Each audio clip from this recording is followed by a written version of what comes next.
안녕하세요, 여러분. 우리 이제 가족 시리즈를 마쳤고요. 질문들을 올리시고 이제 답을 하는 시간이 되었어요. 이렇게 강의들을 통해서 여러분에게 가족에 대해서 여러 가지 것들을 설명을 했는데 이해되시는 부분도 있고 또 별로 안 되는 부분도 있고 마음에 와 닿는 부분도 있을 거예요. 저도 여러분에게 모든 것을 설명할 수 없듯이 여러분들도 모든 것을 다 할 수는 없어요. 그리고 또 몇 개의 질문을 이제 같이 생각해 보려고 해요. 이런 질문이 있네요. 자기는 둘째고 또 딸로서는 장녀인데 엄마와 관계에서 힘들었다. 즉 원가족에서 희생양의 역할을 많이 했던 것 같다. 그런 질문들을 올렸어요. 엄마와의 관계를 어떻게 해야 되느냐? 이거죠. 모든 사람들은 엄마와의 관계가 가장 근본적인 관계이기도 하고 또 가장 힘든 관계일 수 있어요. 왜냐하면 이 세상에서 가장 깊은 관계를 꼽으라고 한다면 그 중에 아마 첫 번째가 엄마와의 관계일 거예요. 여러분이 정말 축복을 받아서 좋은 엄마 밑에서 자라고 엄마와 갈등이 없다. 뭐 이런 사람은 저는 별로 없을 거라고 생각해요. 좋은 엄마라고 할지라도 엄마의 어떤 측면들이 나와 기질적으로 닮아 있을 수 있고 어떤 측면들은 또 힘들 수 있고요. 또 같은 엄마라도 형제 순위에 따라서 여러 가지 부분이 또 안 받을 수도 있고 엄마의 에너지가 나에게 많이 오지 않아서 내 속에서 엄마에 대해서 애증이 있을 수도 있단 말이에요. 그런데 이분은 고명딸인데 희생양 노릇을 했다. 이렇게 말씀을 하셨어요. 자세한 이야기는 모르겠지만은 내가 희생양 노릇을 했다면 엄마는 이제 어떻게 되냐면요. 엄마가 이 딸을 사랑하지 않는다 뭐 이런 뜻이 아니에요. 그런데 이렇게 뭔가 패턴화 돼 있어요.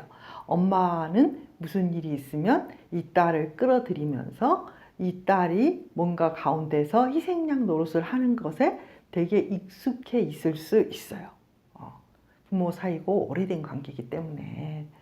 그래서 만일에 희생양이고 엄마 옆에만 가면 내가 또 희생양이 된다. 그 말은 무슨 말이냐면 내가 이 집안에서 트러블 메이커가 되고 뭔가 무슨 사건이 나면 자꾸 갈등을 일으키는 주요 어떤 기폭제 노릇을 할 수 있다는 거예요.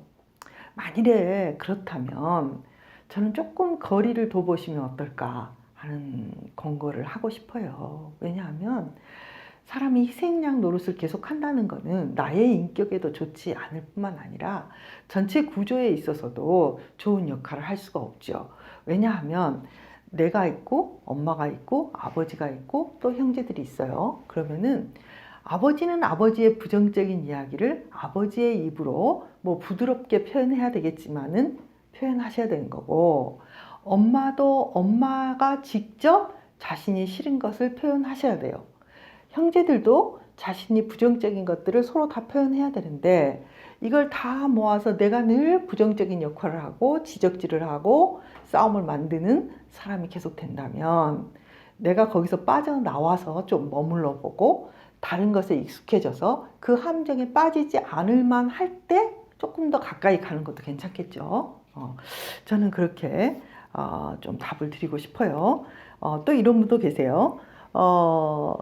엄마가 아주 오랫동안 자기애적 성격으로 이단에 빠져 있었고 그 시간에 엄마가 이단에 빠져서 그들이 시키는 대로 하는 것을 나도 그대로 빠져서 했다.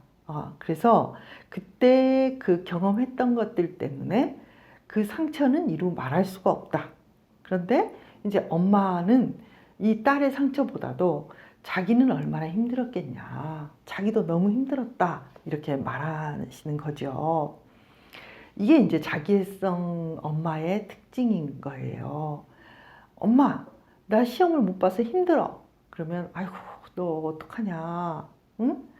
너 열심히 공부했는데 시험에 떨어져서 이렇게 성적이 떨어져서 너 속상하겠다. 뭐 이렇게 말하는 거는 엄마가 딸의 입장을 이렇게 이해하는 거잖아요.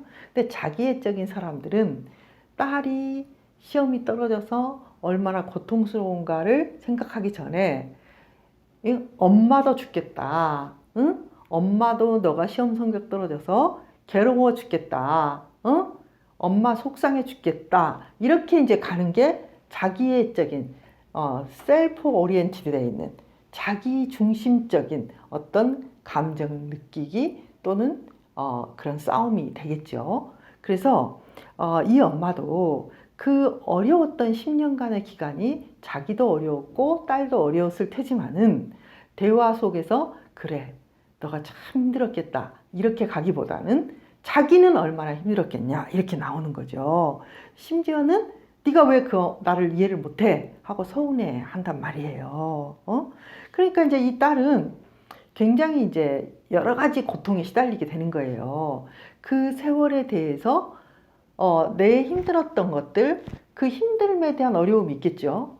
그 다음에 왜 우리 엄마는 나를 그리 끌고 들어가서 이렇게 고통을 당하고 이런 고통의 경험을 나에게 안겨주었을까 하는 엄마에 대한 분노도 있겠죠.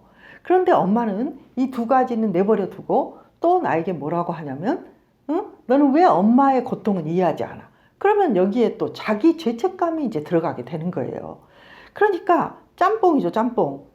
자기 속에 있는 자기 분노도 있는데 엄마를 이해하지 못한 나도 보이고 그러면 내가 죄책감 느끼고 미안하고 그러니까 이것들이 그냥 보글보글보글 끓으면서 처리가 안 되는 거예요.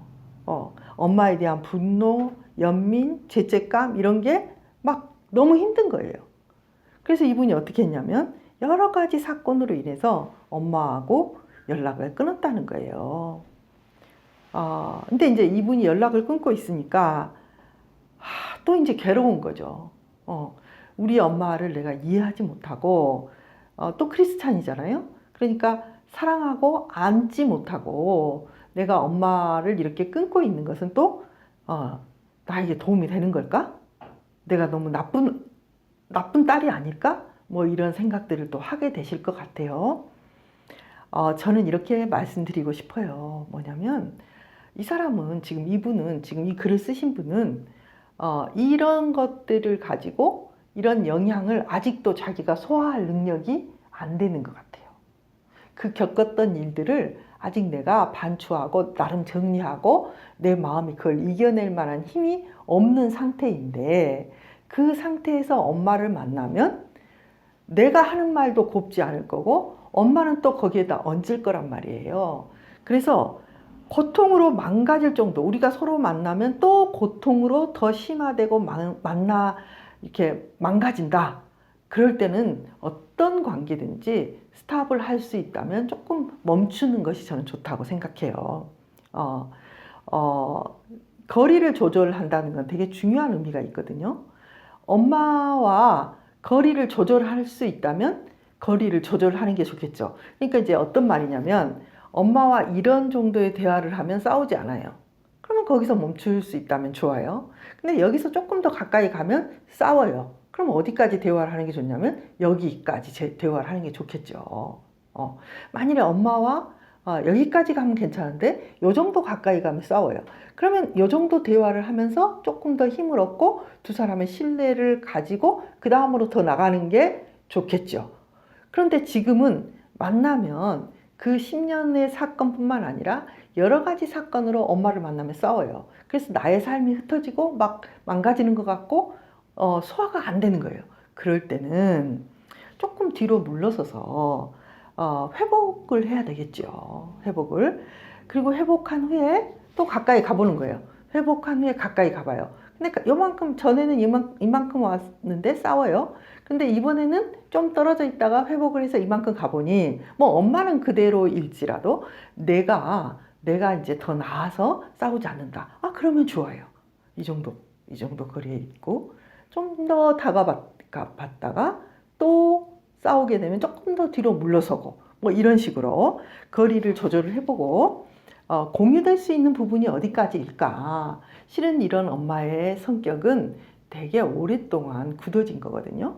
그래서 엄마가 더 나아지지 않을 수도 있어요. 그러면 이제 우리는 고려를 해야 되겠죠. 엄마와 공유되고 나누어질 수 있는 부분은 어디까지인가.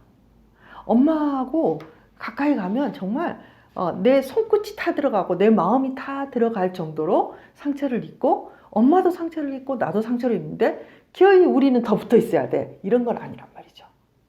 그래서 어디까지 엄마하고 공유할 수 있을까? 실은 엄마와 끊고 지내는 것이 좋지는 않아요. 왜냐하면은 모든 인간은 엄마하고 끊고 지내는 것에 대해서 부담을 느끼거든요. 엄마를 미워하는 것에 대해서도 부담을 느껴요. 그래서 제 생각에는 거리가 어디까지가 적당한가? 예를 들면 일주일에 한 번 통화하는 게 적당한가?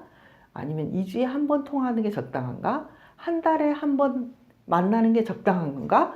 어느 정도 해야 우리가 싸우지 않고 좀 평안한 모습으로 만나서 대화를 나눌 수 있는가? 그 지점이 어딘가에 따라서 거리가 조절될 수 있겠지요. 그래서 그렇게 한번 거리를 조절해 보면 좋겠어요.